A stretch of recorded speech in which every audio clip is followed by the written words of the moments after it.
Welcome to Hercule Hub. I'm Ronan Blackwell, your guide through this intricate tale of mystery and deduction. Settle in, dear listeners, as we unravel a classic whodunit set in the glittering yet shadowy world of 1920s London.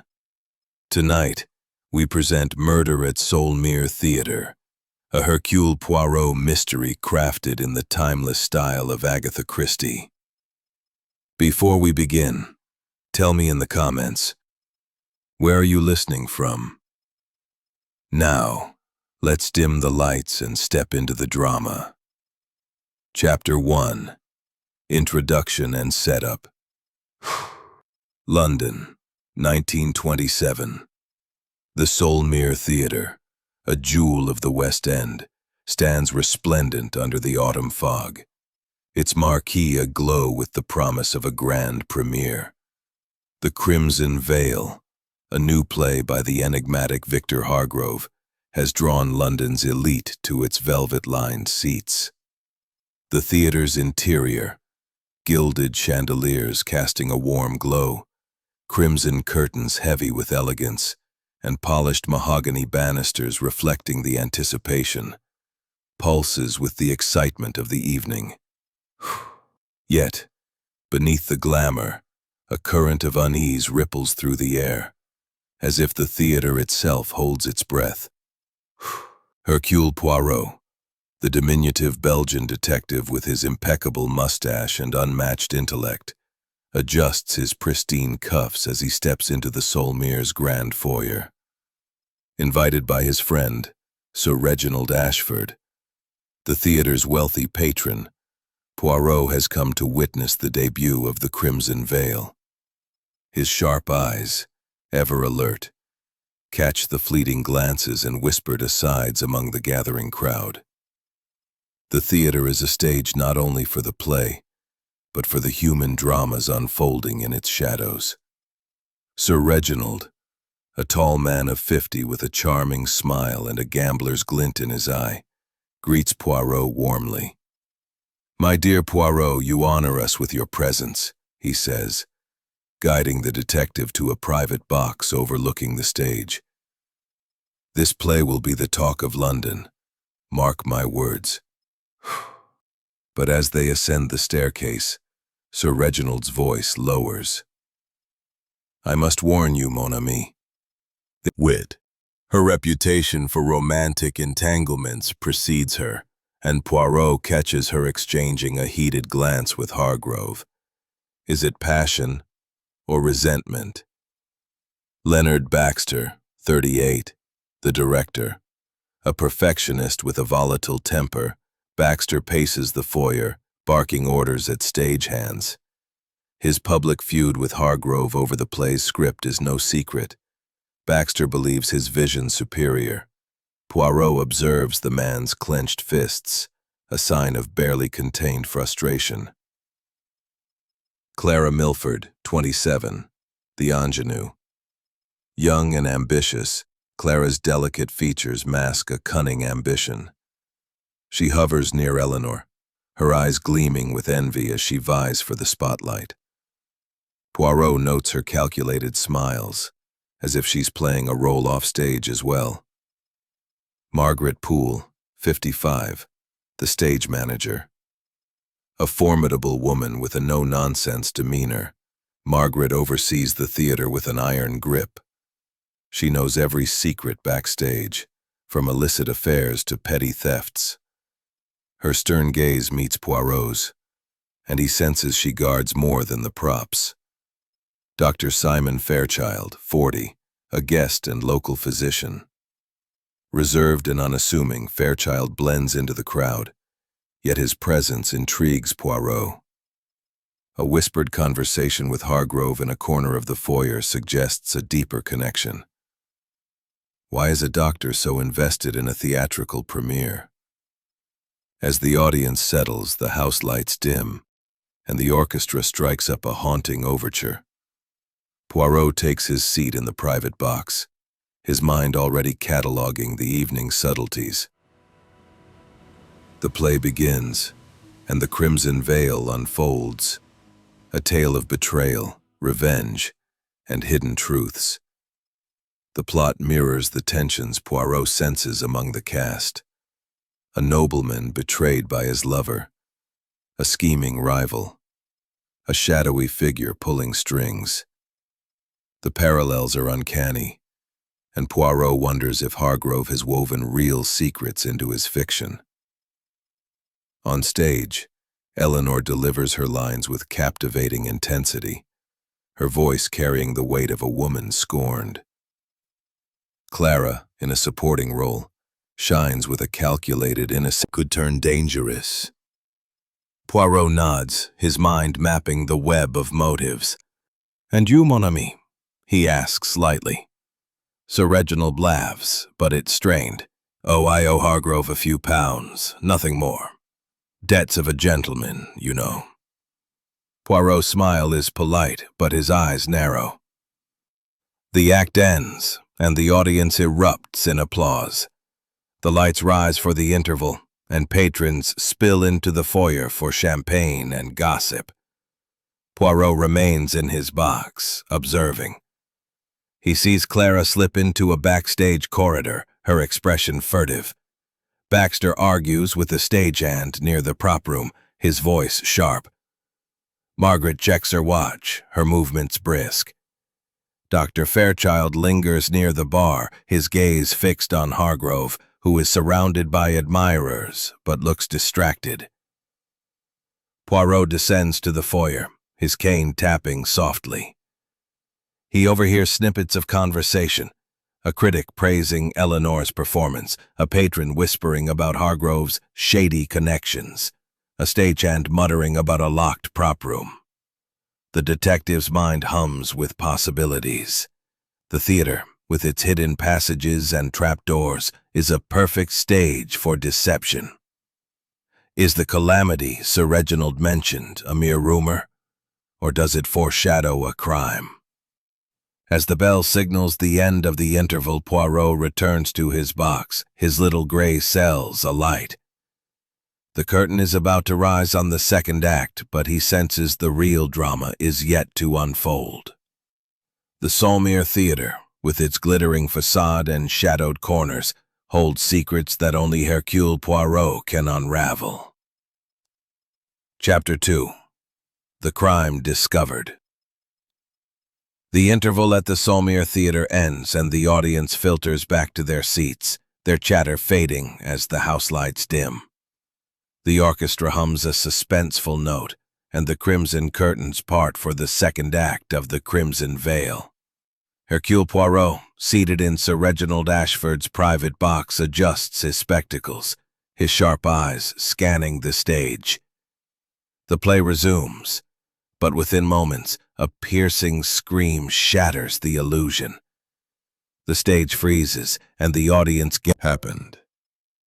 The detective's eyes are fixed on the stage where Hargrove's body lies under the glaring spotlight. The prop dagger, meant to be a harmless replica, gleams with real blood.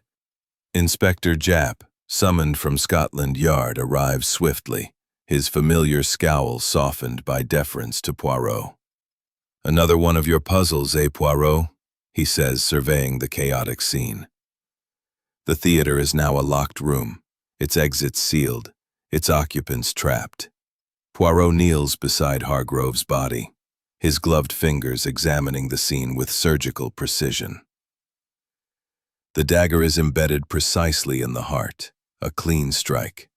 The stage was lit during the scene, with actors positioned around Hargrove, yet no one saw the killer approach.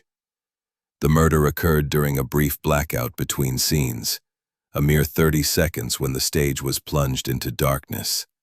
Poirot's initial observations raise more questions than answers. The prop dagger was switched with a real one, but the prop room, where such items are stored, is locked and accessible only to Margaret Poole, the stage manager. All suspects, Eleanor, Baxter, Clara, Margaret, and Sir Reginald, were either on stage or in the wings, their alibis corroborated by multiple witnesses. Dr. Simon Fairchild, the physician in the audience, claims he was in his seat, but no one can confirm his exact whereabouts during the blackout. Poirot begins questioning the suspects, his polite demeanor masking his relentless pursuit of truth. Eleanor, still shaken, clutches a handkerchief, her mascara streaked.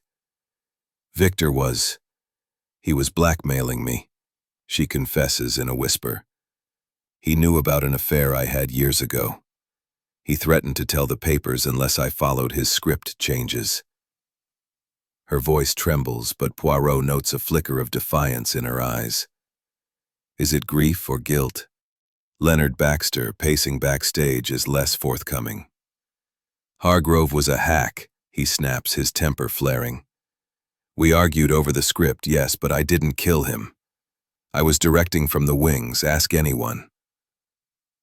Yet his hands shake as he lights a cigarette, and Poirot observes a smudge of grease paint on his cuff. Unusual for a director. Was locked before the show, she insists. I checked it myself. No one could have taken that dagger. But Poirot notices a key missing from her ring, and her eyes dart to the prop room door. Is she protecting the theater or herself? Dr. Fairchild, calm and composed, offers little. I was in the audience, Poirot, he says smoothly. I'm a doctor, not a murderer. Yet his medical knowledge could explain the precision of the stab wound, and Poirot recalls the faint cigar smoke from Chapter 1, a clue that Fairchild, alone among the suspects, is known to smoke in private. The theater's atmosphere grows oppressive, the weight of suspicion pressing on everyone. Poirot examines the stage further, his cane tapping softly as he moves. He finds a torn scrap of paper in Hargrove's pocket, inscribed with the cryptic phrase, "The shadow strikes at midnight." The handwriting is Hargrove's own, suggesting he feared for his life. Near the prop room, Poirot detects the same faint cigar smoke he noticed earlier, lingering in the air. A smudge of grease paint on the dagger's handle catches his eye, hinting the killer wore stage makeup, perhaps to blend with the actors. The audience, now confined to the auditorium, grows restless. Whispers of scandal and fear ripple through the crowd. A critic mutters that Hargrove's death is better drama than his play. A stagehand, questioned by Japp, confirms that no one entered or left the stage during the blackout. Yet the impossible has occurred. Poirot's mind races, piecing together the alibis, motives, and clues. The theater, with its hidden passages and trapdoors, is a labyrinth of deception, and the killer has used its intricacies to their advantage.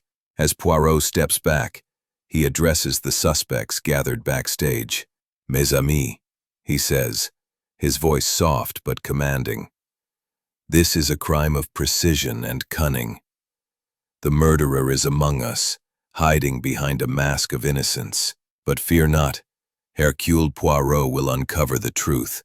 His eyes sweep over the group, noting Eleanor's trembling hands, Baxter's scowl, Clara's averted gaze, Sir Reginald's pallor, Margaret's clenched jaw, and Fairchild's unnerved has been removed by Inspector Japp's men. The theater remains sealed, its occupants, cast, crew, and audience trapped within its walls. Poirot's sharp eyes survey the scene, his little gray cells humming as he begins to unravel the impossible murder. The crime is a puzzle of precision. Hargrove was stabbed during a 30-second blackout, under the gaze of a full audience, with no one seen approaching him. The prop dagger, switched for a real one, suggests premeditation. Yet the locked prop room complicates the method. Poirot, methodical as ever, begins his investigation by examining the stage. The spotlight's harsh glare reveals faint scuff marks near the trapdoor, though it's bolted from below. An apparent dead end. He notes the grease paint smudge on the dagger's handle, a clue that the killer blended with the actor's world. Poirot moves to the prop room, where Margaret Poole, the stern stage manager, stands guard. "No one entered here," she insists, her voice clipped. "I locked it before the show and checked it after the first act." Poirot examines the lock, unscratched, intact. But the missing key from Margaret's ring gnaws at him. Inside, props are meticulously organized. Yet a faint scent of cigar smoke lingers. The same he detected in Chapter 1. "Curieux," Poirot murmurs, filing the detail away. He turns to the backstage corridors, a labyrinth of narrow passages and hidden alcoves. A torn scrap of paper found in Hargrove's pocket bears the cryptic phrase, "The shadow strikes at midnight." The handwriting is Hargrove's, suggesting he feared an imminent threat. Poirot wonders if the shadow is a person, a code or a metaphor from the Crimson Veil. The play's themes of betrayal and revenge echo she says. "I heard him arguing with someone in his office last week, something about debts unpaid. I don't know more." Her vagueness raises Poirot's suspicions. Was she eavesdropping to gain leverage, or does she know the shadow Hargrove feared? Her ambition to steal Eleanor's spotlight provides a motive, but her alibi on stage during the blackout seems solid. Sir Reginald Ashford, the patron, mops his brow with his monogrammed pocket square.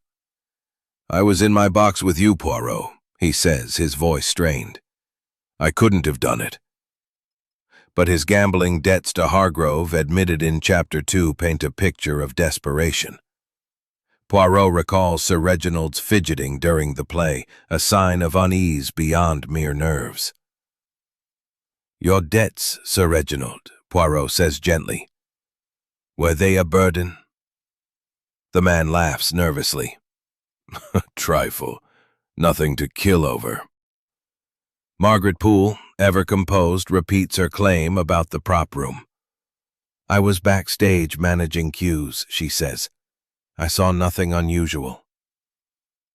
Yet the missing key undermines her story, and Poirot senses she's protecting someone, or something. Her intimate knowledge of the theater's workings makes her a key figure, but her motive remains elusive. Dr. Simon Fairchild, the physician, sits apart, his calm demeanor striking.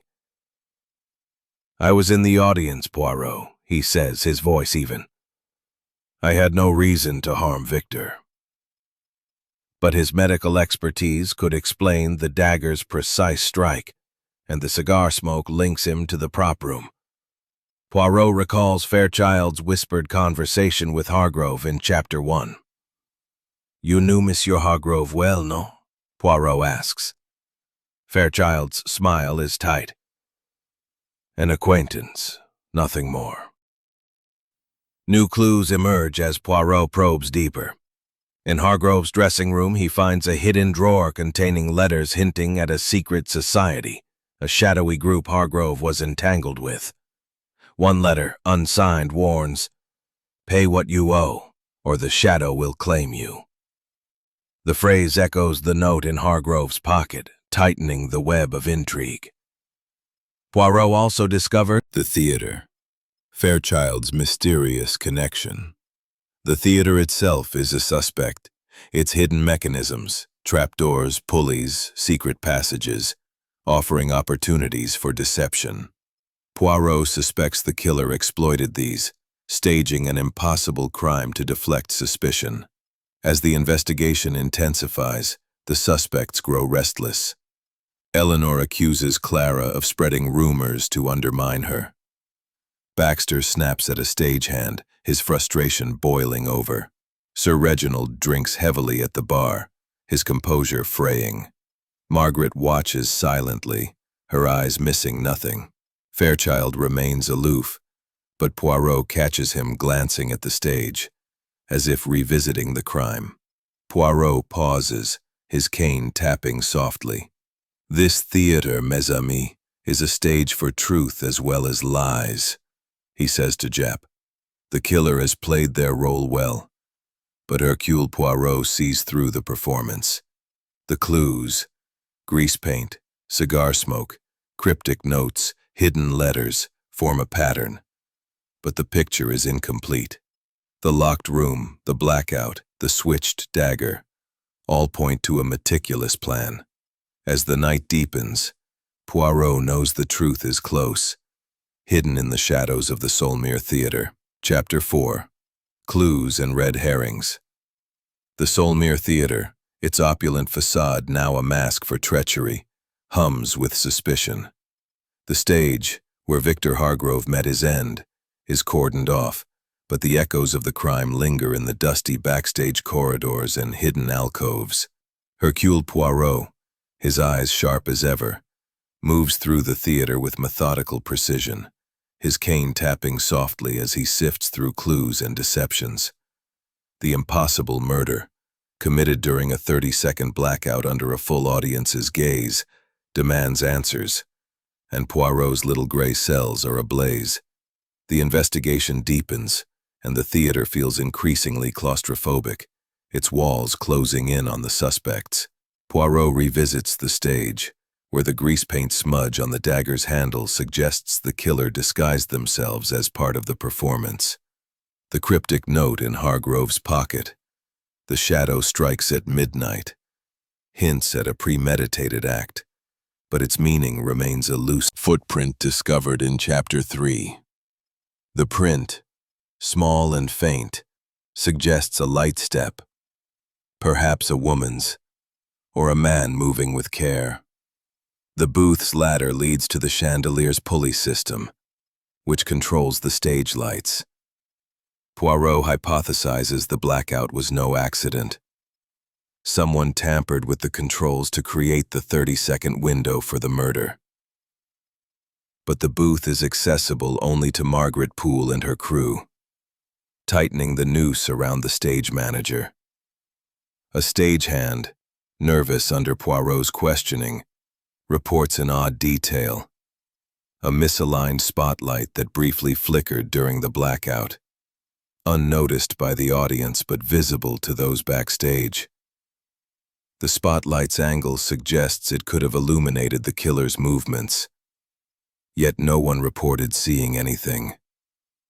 Poirot files this away, suspecting the killer used the theater's mechanics to their advantage. Red herrings muddy the waters, sowing doubt among the suspects.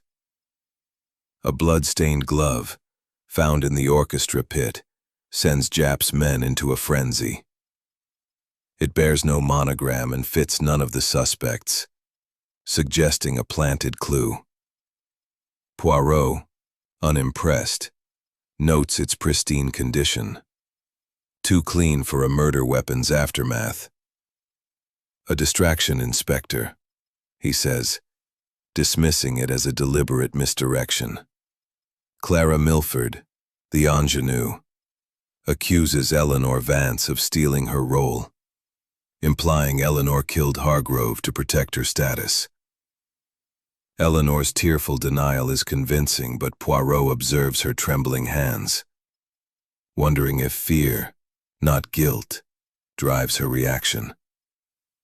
Another rumor circulates. Hargrove was planning to rewrite The Crimson Veil, cutting Baxter's role as director. Baxter denies knowledge, but his flushed face betrays anger. Hargrove was a meddler, he snaps. But I'd never kill over a script. Poirot, skeptical, Notes Baxter's access to the stage and his grease paint-stained cuff. A clue from Chapter 2 that refuses to fade. Margaret Poole's alibi wavers under scrutiny. A stagehand admits she was near the prop room before the smoke clue, tracing it to an unused dressing room where a half-smoked cigar lies discarded. Fairchild, known to smoke in private, is the only suspect linked to this habit. When questioned, he shrugs. "I stepped away during the interval, Poirot. No crime in that." But his medical knowledge could explain the dagger's precise strike, and his vague alibi, being in the audience, lacks corroboration. Poirot tests the alibis further, reconstructing the blackout with the cast and crew. The actors take their positions, and the stage lights dim. Poirot times the 30 seconds, noting the trapdoor's bolted state rules it out as an entry point. However, he discovers a narrow service ladder leading from the wings to the lighting booth, accessible during the blackout. The ladder's rungs bear faint scuff marks, matching the footprint in the booth. Someone climbed it, perhaps to tamper with the lights or plant a clue. The suspects turn on each other, their accusations echoing through the theater. Clara whispers to Jap that she saw Eleanor near Hargrove's office before the show, hinting at sabotage. Eleanor retorts that Clara's ambition drove her to frame her rival. Baxter accuses Sir Reginald of using his wealth to manipulate the cast, while Sir Reginald points to Margaret's control over the props. Margaret, silent, glares at Fairchild, who meets her gaze with cool indifference. Poirot's mind weaves the clues together. The coded letters, the misaligned spotlight, the cigar smoke, the missing key, the grease paint. The theater's layout, its pulleys, ladders, and hidden passages, offers a stage for deception, and the killer has exploited it masterfully. But the red herrings, the glove, the rumors, suggest a mind intent on chaos, diverting attention from the truth. As the investigation reaches a fever pitch, Poirot pauses in the auditorium, the empty seats a silent audience to his thoughts. "The killer is clever, mes amis," he says to Jap, his voice soft but resolute. They hide behind the theater's illusions, but Hercule Poirot sees beyond. Pressure mounts from all sides. Jap, pacing the backstage corridors, demands an arrest. "We can't keep this lot locked up forever, Poirot. The press is baying outside." The audience, confined to the auditorium, murmurs restlessly, their initial thrill at the scandal giving way to fear. Sir Reginald Ashford, his face ashen, pleads for release, citing his connections. Even Eleanor Vance, usually composed, snaps at Clara Milford during a tense standoff in the green room. The theater feels like a pressure cooker, ready to explode. Poirot, ever the master of timing, orders a thorough autopsy on Hargrove's body, delayed by the chaos. Dr. Simon Fairchild, the physician, assists reluctantly, his calm facade cracking slightly under Poirot's scrutiny. The report arrives like a thunderclap. Hargrove wasn't killed solely by the dagger. Toxicology reveals traces of a slow-acting poison, aconite, derived from monkshood, ingested hours before the stabbing. The dagger strike, precise but not immediately fatal, was a distraction, masking the true cause of death. "Sacré bleu!" Poirot exclaims, his mustache twitching. "A two-act murder. The poison weakened him, the blade provided the spectacle." This revelation rewrites the timeline. The poison was administered during the pre-show dinner, attended only by Hargrove, Eleanor Vance, Leonard Baxter, Clara Milford, and Sir Reginald Ashford. Margaret Poole and Dr. Fairchild were absent, Margaret overseeing setup, Fairchild arriving late. Yet Fairchild's medical expertise makes him suspect. Aconite requires knowledge to procure and dose without detection. Poirot deduces the poison acted gradually, causing dizziness during the second act, leaving Hargrove vulnerable for the staged stabbing in the blackout. A new clue emerges, hidden in plain sight. A small vial of aconite residue, tucked into the chandelier's ornate framework high above the stage, accessible only via the lighting booth's ladder. It suggests the killer planted it post-murder to discard evidence, or frame another. Margaret Poole, who controls the implicating Eleanor in the script theft rumor, a red herring to shift blame. A second twist deepens the intrigue. Poirot deciphers the coded letters from Hargrove's office. They detail not a vague secret society, but Hargrove's involvement in a fraudulent medical patent scam years ago. He and Dr. Fairchild co-invented a miracle cure that proved deadly, killing patients and burying their careers in scandal. Hargrove blackmailed Fairchild for silence, using the funds to finance the Crimson Veil. The "Shadow Strikes at Midnight" note in Hargrove's hand was a diary entry warning of Fairchild's revenge. The doctor's calm is a mask, Poirot muses. His cigar smoke betrays him, traced to the dressing room where he plotted. Tensions peak backstage.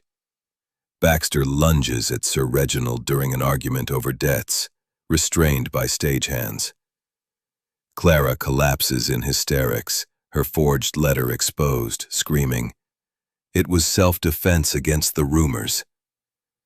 Margaret, cornered about the chandelier, reveals a partial truth. She saw Fairchild near the lighting booth pre-show, feigning interest in the mechanics. Sir Reginald, desperate, offers Poirot a bribe to overlook his ledger entries, which the detective refuses with disdain. Japp, frustrated, accuses Margaret of complicity, but Poirot halts him. "No, Inspector. The killer orchestrates from the wings." Poirot uncovers another layer. The misaligned spotlight from Chapter 4 wasn't random. During the blackout reconstruction, he notices it could have silhouetted the killer if adjusted precisely, yet logs show no tampering. Instead, a hidden wire from the pulley system allowed remote control from the wings, accessible to anyone with theater knowledge. The grease paint on the dagger? Traced to a spare kit in Fairchild's coat pocket, borrowed for a costume party, he claims. The suspects fracture further. Eleanor and Clara reconciled tearfully, their rivalry exposed as manipulation. Baxter, remorseful, admits tampering with props in frustration but swears off murder. "Soon, Inspector. The little gray cells align." The twists have complicated the case, but they illuminate the path. The Solmere Theatre, stage of illusions, nears its denouement, where truth will outshine the footlights. Chapter 6. The Revelation. The Solmere Theatre, its gilded elegance now a backdrop for grim truths, stands silent as dawn's light filters through its fogged windows. The suspects, Eleanor Vance, Leonard Baxter, Clara Milford, Sir Reginald Ashford, Margaret Poole, and Dr. Simon Fairchild, gather in the auditorium, their faces etched with exhaustion and dread. Hercule Poirot, his mustache impeccable, stands center stage under the spotlight, where Victor Hargrove met his end. With theatrical flair, he addresses the tense assembly, his voice soft yet commanding. "Mes amis, the curtain falls on this charade. Tonight, Hercule Poirot reveals the murderer." Inspector Japp, arms crossed, leans against a pillar, his skepticism tempered by trust in Poirot's genius. The audience, still confined, watches from the seats, their whispers hushed. Poirot paces slowly, his cane tapping rhythmically, as he begins to unravel the intricate puzzle of Hargrove's death. An impossible crime blending poison and blade, staged in a 30-second blackout before a full house. Poirot starts with the method, his words deliberate. This was no mere stabbing, no. The autopsy revealed aconite, a slow poison, administered at the pre-show dinner, weakening Monsieur Hargrove. The dagger, switched for a real one, was thrust during the blackout, a theatrical flourish to mask the poison's work. He pauses, his eyes sweeping the suspects. But how was it done? In a lit theater, with all eyes upon the stage. And who had the cunning to orchestrate such a deception? He addresses the clues, each a piece of the mosaic. The grease paint on the dagger's handle, found in Chapter 3, suggested the killer blended with the actors.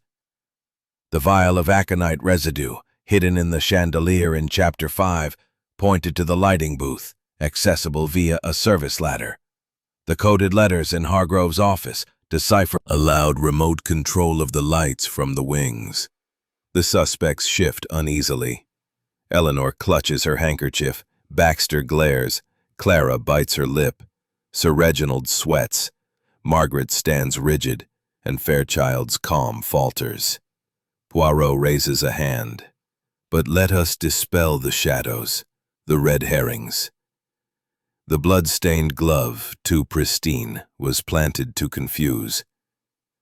Clara's forged letter, accusing Eleanor, was a desperate act of ambition, not murder. Sir Reginald's debts, though real, were a distraction. The trapdoor, bolted, led nowhere. The true path lies in precision and motive. Poirot's gaze settles on Dr. Simon Fairchild. Monsieur le Docteur, you are the architect of this crime. Gasps ripple through the auditorium. Fairchild's face tightens, but he remains silent. Poirot continues, his voice relentless. Your motive? Hargrove's blackmail. Years ago, you and he peddled a false medical patent, a miracle cure that killed patients. Hargrove held this over you, draining your wealth to fund the Crimson Veil. The note in his pocket named you. The shadow he feared. The method, Poirot details Fairchild's plan. At dinner, you slipped aconite into Hargrove's wine, using your medical knowledge to dose it precisely. Slow enough to act during the second act. You knew the play's cues, having studied the script under the guise of interest. Before the show, you entered the prop room, using a duplicate key. Madame Poole, your missing key was stolen days ago, no? You switched the prop dagger for a real one, your hands gloved in grease paint to mimic an actor's. Poirot gestures to the chandelier. During the interval, you climbed the service ladder to the lighting booth, planting the aconite vial to frame Madame Poole. The blackout? You rigged the hidden wire in the wings, triggering it remotely to create your window. In those 30 seconds you slipped onto the stage, your medical precision guiding the dagger into Hargrove's weakened heart. The spotlight, misaligned, nearly betrayed you. But the audience saw only drama. The opportunity, Fairchild's alibi, being in the audience, lacked the means for poison. Baxter's temper was fiery, but his role in the wings kept him visible. Clara's forgery was spite, not murder. Sir Reginald's debts drove desperation, not violence. Margaret's loyalty to the theater made her a pawn, her key stolen to frame her. Poirot's voice softens, but his eyes are steel. Dr. Fairchild, you staged a perfect crime, using the theater's illusions, its pulleys, its darkness, its drama. but no performance escapes the little gray cells. Fairchild lunges for the exit, but Japp's men seize him. He snarls, "Hargrove deserved it. He'd have ruined me." His confession, though bitter, seals his fate. The auditorium falls silent. Poirot adjusts his lapel, his calm restored. The theatre, mes amis, mirrors life. A stage where truth hides behind masks. But justice, like the spotlight, finds its mark. Japp, nodding, leads Fairchild away. The suspects, shaken, disperse. Their roles in the drama ended. The Solmere Theatre, its secrets laid bare, awaits its next act. Chapter 7. Justice Served. The Solmere Theatre, its grandeur dimmed by the night's revelations, stands in somber silence. The auditorium, once alive with the buzz of anticipation for the crimson veil, now holds only the weight of truth. Hercule Poirot, his impeccable suit unruffled, stands in the wings, his eyes reflecting the faint glow of the stage lights. Dr. Simon Fairchild, his composure shattered, is led away in handcuffs by Inspector Japp's men, his confession still echoing. Hargrove deserved it. The suspects, Eleanor Vance, Leonard Baxter, Clara Milford, Sir Reginald Ashford, and Margaret Poole, linger backstage, their faces a mix of relief and exhaustion. The audience, released at last, disperses into the foggy London dawn, whispering of the scandal that will dominate tomorrow's papers. Poirot, ever methodical, gathers the remaining players in the green room, where the air is heavy with the aftermath of Eleanor Vance, her emerald gown crumpled, sits with newfound resolve. "Mademoiselle Vance," Poirot says gently, "your secret affair was a burden, but it was not your hand that struck." Eleanor nods, her eyes glistening. "Victor's blackmail was cruel," she says, "but I'll rebuild. The stage is my life." Poirot notes her strength, suspecting she'll rise above the scandal, her talent undimmed. Leonard Baxter, his temper cooled, leans against the wall, his grease paint-stained cuff a reminder of his innocence. "Monsieur Baxter," Poirot says, "your feud with Hargrove was fierce, but your place was in the wings, not the crime." Baxter exhales, his shoulders sagging. "I hated his meddling, but I'd never kill.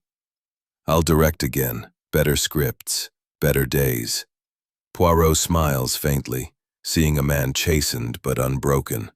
Clara Milford, the ingenue, clutches her necklace, her ambition tempered by the ordeal.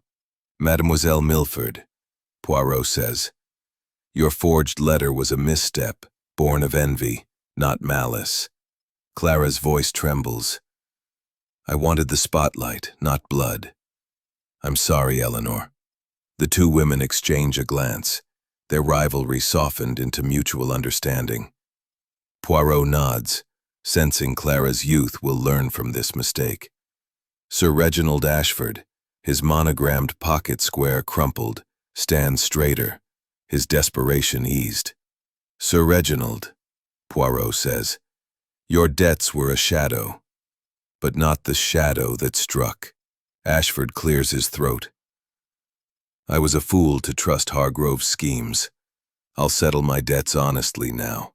Poirot observes the flicker of resolve in his eyes, a sign the gambler may reform. Margaret Poole, the stage manager, grips her clipboard, her loyalty to the theatre unshaken. "Madame Poole," Poirot says, "your key was stolen, your trust betrayed, but your devotion is clear." Margaret's stern facade softens. "The Solmere is my home. I should have seen Fairchild's deceit." Poirot reassures her. "You protected the career." The playwright's greed met the doctor's desperation. and the stage became their battleground. The suspects prepared to leave, their lives altered. Eleanor and Clara, arm in arm, vow to continue the run of the Crimson Veil, dedicating it to Hargrove's memory. A gesture both sincere and strategic. Baxter, humbled, plans a new production, free of Hargrove's shadow. Sir Reginald, sobered, speaks of selling assets to clear his debts. Margaret, ever the sentinel, begins inspecting the stage, ensuring the theater's next act is flawless. Poirot, stepping into the auditorium, gazes at the empty seats, the stage now bare. The spotlight dims, and the crimson curtains sway gently. "The theater, mes amis," he says to Jap, "is a place of illusion, where truth hides behind the curtain. Yet no mask can fool the little gray cells." Jap chuckles. "You're one of a kind, Poirot. Care for a pint before we wrap this up?" Poirot declines with a polite smile. "A tisane, perhaps, in the quiet of my flat." As the suspects depart, the theater's marquee flickers, its lights casting long shadows on the foggy street. Poirot adjusts his hat, his cane tapping as he exits into the dawn. The Solmere Theatre, cleansed of its secrets, awaits its next drama. But for now, order is restored. The case of Victor Hargrove's murder is closed, yet its echoes linger in the hearts of those who played their parts. Poirot pauses outside, the fog curling around him. "Life, like the stage, is a puzzle," he murmurs. "And Hercule Poirot is never far from the next." With a final glance at the Solmere, he steps into the mist, his mind already turning to future mysteries. Chapter 8. Epilogue. The fog of London's early morning clings to the cobblestones as Hercule Poirot steps out of the Solmere Theatre, his cane tapping softly against the pavement.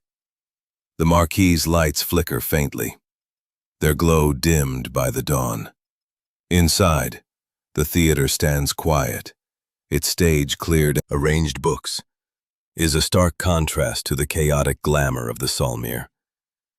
He opens his notebook, its pages filled with meticulous observations. The grease paint on the dagger, the aconite vial in the chandelier, the cigar smoke in the dressing room, the coded letters exposing Fairchild's motive. Each clue, a thread in the tapestry, led to the unmasking of a killer, driven by fear and vengeance. Poirot sips his tisane, his mind replaying the human drama. Eleanor Vance, the radiant actress, emerged stronger, her blackmail ordeal a catalyst for resilience. "The stage will be my salvation," she told him as she left, her eyes bright with determination. Leonard Baxter, the tempestuous director, found humility in the chaos, vowing to helm a new production with renewed purpose. Clara Milford, the ambitious ingenue, learned the cost of envy, her reconciliation with Eleanor a step toward maturity. Sir Reginald Ashford, chastened by his debts, spoke of reform, his gambler's bravado replaced by resolve. Margaret Poole, the theater's steadfast guardian, resumed her duties, her loyalty unshaken despite the betrayal of her stolen key. The theater itself, Poirot muses, was both accomplice and witness. Its hidden passages, pulleys, and trapdoors enabled Fairchild's deception. The poisoned wine at dinner, the rigged blackout, the switched dagger. Yet its mechanisms betrayed him. The misaligned spotlight, the chandelier's vial, the cigar ash. The Solmere, Poirot writes in his notebook, is a microcosm of life, where illusion and truth dance in delicate balance. He recalls Fairchild's motive, laid bare in the decoded letters. The fraudulent medical patent, a miracle cure that killed patients, bound Fairchild to Hargrove in a pact of shame. Hargrove's blackmail, bleeding Fairchild's wealth to fund the Crimson Veil, pushed the doctor to desperation. The note, "The shadow strikes at midnight," was Hargrove's warning, penned in fear of scepter of order. The scandal will fade, replaced by new dramas under the Marquis's lights. Poirot rises, crossing to the window. London stirs below, its fog lifting to reveal a city of secrets and stories. The Solmere case, he decides, will join his memoirs, a testament to the power of observation and reason. "Life is a stage," he murmurs, "and each crime a scene to be deciphered." His little gray cells, ever restless, anticipate the next challenge, for no mystery can resist Hercule Poirot. He returns to his chair, picking up a letter from Sir Reginald, who writes of gratitude and reform. A newspaper, delivered that morning, heralds the Solmere murder as London's crime of the season. Poirot chuckles softly, setting it aside. Fame holds no allure. The satisfaction of truth is his reward. He sips his tisane, the warmth soothing, and glances at his clock. The day is young, and London's puzzles are endless. As he closes his eyes, Poirot envisions the Solmere's stage, its curtains rising once more. The theater, cleansed of its shadows, will shine again, just as justice has prevailed. The case of Victor Hargrove is closed, but its lessons of greed, fear, and redemption linger in Poirot's mind. A final act in a drama well played. Thank you, dear listeners, for joining me on this journey through Murder at Solmere Theatre. Your presence at Hercule Hub makes these tales come alive. Share your thoughts below. Did the resolutions satisfy? What mystery should we unravel next? And, as always, tell me where you're listening from. Until our next adventure, this is Ronan Blackwell, signing off with a bow. Chapter 9.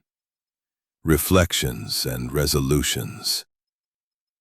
The Solmere Theatre stands quiet under the pale light of a London afternoon, its marquee dimmed but not extinguished. Leonard Baxter, Clara Milford, Sir Reginald Ashford, and Margaret Poole gather one last time. Their faces, etched with the strain of the ordeal, now carry a cautious hope. Inspector Japp, his work nearly done, joins them, his gruff demeanor softened by the case's resolution. "You've outdone yourself, Poirot," he says, clapping the detective's shoulder. "Fairchild's trial is set. Evidence like that he's done for." Poirot nods, but his focus is on the living, not the condemned. He begins with Eleanor Vance, the leading actress, whose emerald eyes now shine with determination. "Mademoiselle Vance," Poirot says, his voice warm. "Your secret was a heavy burden, but you have emerged with strength." Eleanor, her gown replaced by a simple day dress, smiles faintly. "Victor's blackmail nearly broke me, but the stage is my refuge. I'm planning a new role, a heroine who fights back." She glances at Clara, a silent pact of solidarity forming. Poirot notes her resilience, a star undimmed by scandal. Leonard Baxter, the director, sits with a notebook, already sketching plans for a new production. "Monsieur Baxter," Poirot says, "your temper flared, but your heart was not in murder." Baxter, his grease paint-stained cuff long discarded, nods. "Hargrove pushed me to the edge, but I've learned control. I'm directing a comedy next, less drama off stage, I hope." His wry grin draws a chuckle from Jap, and Poirot sees a man ready to channel his passion anew. Clara Milford, the ingenue, stands beside Eleanor, her youthful ambition tempered by humility. "Mademoiselle Milford," Poirot says, "your forgery was a misstep, but your apology was sincere." Clara blushes, her necklace no longer a nervous fidget. "I was foolish, chasing Eleanor's spotlight. We're planning a joint performance now, sisters, not rivals." Eleanor squeezes her hand, and Poirot smiles, sensing a bond forged in adversity.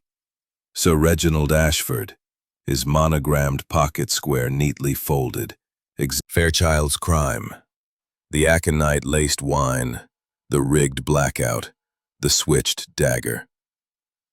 Yet its mechanisms revealed him. The misaligned spotlight, the chandelier's vial, the cigar smoke in the dressing room. The Solmere's stage, a mirror of human nature, exposed both deceit and truth. "This theater," Poirot says aloud, "is a stage for life's passions, love, ambition, betrayal. But it is also a place of renewal." Jap shares news of Fairchild's fate. "He's confessed fully," the inspector says. "The patent scam with Hargrove, he admitted it all.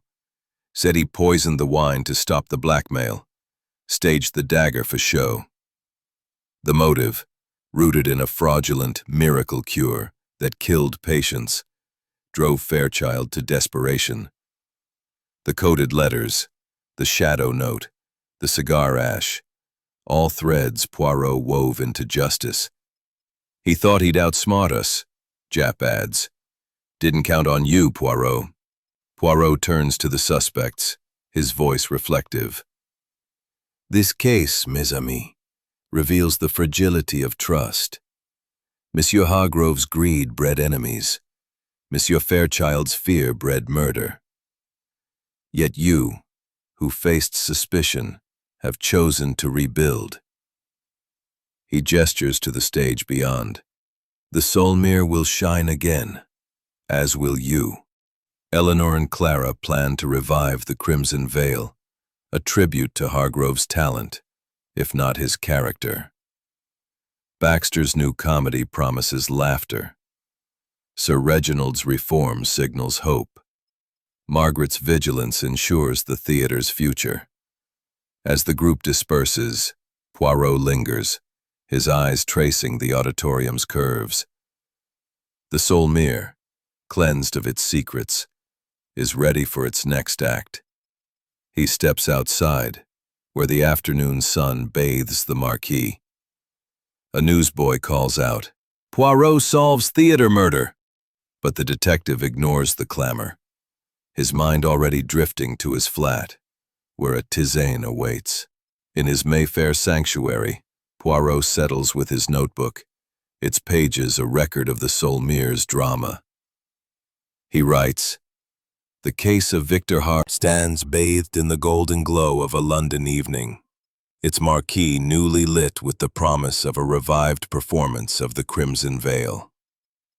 The fog of the fateful night has long dissipated, and the West End hums with its usual vibrancy, as if eager to forget the scandal that shook its heart.